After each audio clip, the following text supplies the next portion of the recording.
खुदा बाप और बेटे और उल कुदस के नाम में आमीन। मसीह में आप सब की सलामती हो। मेरे अजीज़ों, आप सबको आज इतवार का दिन बहुत बहुत मुबारक हो। खुदा हम में से हर एक को अपनी बारगाह में हाजिर होने की तौफीक अता करे, और जो किसी वजह से आज खुदा की पाक हैकल में हाजिर नहीं हो सके या जो खुदा के कलाम पर मज़ीद गौर करना चाहते हैं, उनके लिए आज की तलावतें हाजिर खिदमत हैं। खुदावंद हम सब को बरकत दे, आमीन। हम खुदावंद की बंदगी करेंगे क्योंकि वही हमारा खुदा है। हमारे लिए आज की पहली तलावत योशुआ नबी की किताब, उसका 24वां बाब, पहली से दूसरी और फिर 15वीं से 18वीं आयत तक। और योशुआ ने इस्राएल के सब कबीलों को शकीम में जमा किया और बनी इस्राएल के बुजुर्गों और रईसों और काजियों और मनसबदारों को बुलाया, और वो खुदावंद के सामने हाजिर हुए। तब योशुआ ने सब लोगों से कहा कि खुदावंद इस्राएल का खुदा यूं फरमाता है कि तुम्हारे बाप दादा तारे, इब्राहिम का बाप और नाहूर का बाप कदीम ज़माने में दरिया के पार रहते थे और गैर माबूदों की बंदगी करते थे। और अगर तुम्हें खुदावंद की इबादत करना बुरा लगता है तो आज के दिन तुम चुन लो कि किसकी बंदगी करोगे, आया उन माबूदों की जिनकी तुम्हारे बाप दादा दरिया के पार बंदगी करते थे, या अमूरियों के माबूदों की जिनके मुल्क में तुम बसते हो। मगर मैं और मेरा घराना हम खुदावंद की बंदगी करेंगे। तब लोगों ने जवाब में कहा, हरगिज़ ऐसा ना हो कि हम खुदावंद को तर्क करें और दूसरे माबूदों की बंदगी करें, क्योंकि खुदावंद हमारा खुदा वही है जिसने हमें और हमारे बाप दादा को मुल्क मिस्र की जाए गुलामी से निकाला, जिसने हमारी आंखों के सामने वो बड़ी बड़ी निशानियां की, और सब राहों में जिनमें हम चले और सब कौमों के दरमियान जिनमें से हम गुजरे उसने हमारी हिफाजत की।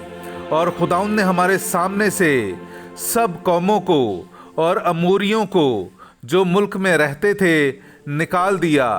तो हम भी खुदावंद ही की इबादत करेंगे, क्योंकि वो हमारा खुदा है। पाक कलाम का पढ़ा जाना और सुना जाना हम सब के लिए बाइस बरकत हो। खुदा का शुक्र हो। चखो और देखो कि खुदावंद कैसा भला है। मेरे अजीज़ों, आइए हम खुदावंद अपने खुदा की हम्दो तारीफ़ करें। मैं आपके सामने पढ़ूंगा ज़बूर नंबर 34, उसकी दूसरी से तीसरी और फिर 16वीं से 23वीं आयत तक। मैं खुदावंद को हर वक्त मुबारक कहूँगा, उसकी हम्द हमेशा मेरे मुंह में रहेगी। मेरी जान खुदावंद पर फ़ख्र करे, गरीब ये सुनकर खुशी मनाएं। खुदावंद की आंखें सादिकों पर और उसके कान उनकी फरियाद पर लगे रहते हैं। खुदावंद का चेहरा बद किरदारों के खिलाफ है, ताकि उनका जिक्र ज़मीन पर से मिटा दे।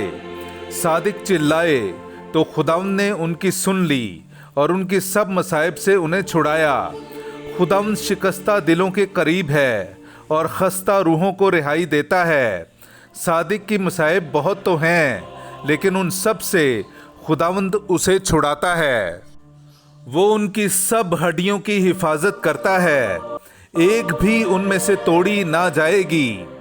बदी शरीर को हलाक करती है, और जो सादिक से कीना रखते हैं वो मुजरिम ठहरेंगे।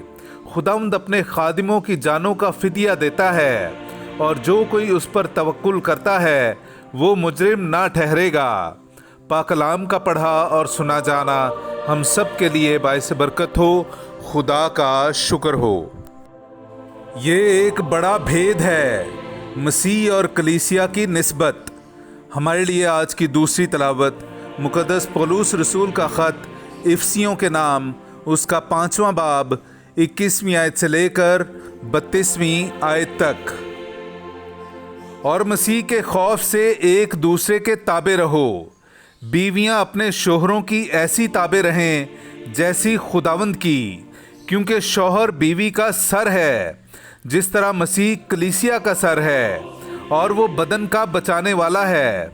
बस जिस तरह कलीसिया मसीह के ताबे है, उसी तरह बीवियां भी हर बात में अपने शोहरों के ताबे हों। ऐ शोहरों, अपनी बीवियों को प्यार करो, जैसा मसीह ने भी कलीसिया को प्यार किया और उसकी खातिर अपने आप को हवाला कर दिया, ताकि उसे कलमे के साथ पानी के गुस्ल से साफ करके मुकद्दस करे और खुद अपने वास्ते एक जलाली कलीसिया पैदा करे, जिसमें दाग या शिकन या इस किस्म की कोई चीज़ ना हो, बल्कि पाक और बेऐब हो। चाहिए कि इसी तरह शौहर भी अपनी बीवियों को अपने बदन की मानित प्यार करें। जो अपनी बीवी को प्यार करता है वो अपने आप को प्यार करता है, क्योंकि किसी ने अपने जिस्म से कभी दुश्मनी नहीं की, बल्कि वो उसे पालता पोसता है, जैसे कि मसीह भी कलीसिया को, क्योंकि हम उसके बदन के आज़ा हैं। इसलिए मर्द अपने बाप और अपनी माँ को छोड़ेगा और अपनी बीवी से मिला रहेगा और वो दोनों एक तन होंगे। ये एक बड़ा भेद है, यानी मसीह और कलीसिया की निस्बत। पाकलाम का पढ़ा और सुना जाना हम सब के लिए बाइस बरकत हो। खुदा का शुक्र हो। नाराए हम्द। ए खुदावंद, तेरी बातें रूह हैं और जिंदगी भी। जिंदगी की बातें तो तेरे ही पास हैं। हालेलुया। मेरे अजीज़ो, आइए हम आज का इंजीली इक़्तिबास सुनते हैं। इंजील मुक़द्दस बामुताबिक मुक़द्दस यूहन्ना उसका 6 बाब 60वीं आयत से लेकर 69वीं आयत तक। उसने कफरनहूम में तालीम देते हुए इबादत खाने में ये बातें कहीं। तब उसके शागिर्दों में से बहुत ये सुनकर कहने लगे कि ये कलाम सख्त है, इसे कौन सुन सकता है। मगर यीशु ने जी में ये जानते हुए कि मेरे शागिर्द इस बात पर कुड़कुड़ाते हैं, उनसे कहा, क्या ये बात तुम्हारे लिए ठोकर का बाइस है? अगर तुम इब्ने इंसान को ऊपर जाते देखोगे जहां वो पहले था, तो फिर जिंदा करने वाली तो रूह है, जसद से कुछ फ़ायदा नहीं। जो बातें मैंने तुमसे कहीं वो रूह हैं और ज़िंदगी भी हैं, मगर तुम में से बाज़ ऐसे हैं जो ईमान नहीं लाते। क्योंकि यीशु शुरू से जानता था कि वो जो ईमान नहीं लाते कौन हैं और कौन उसे पकड़वाएगा।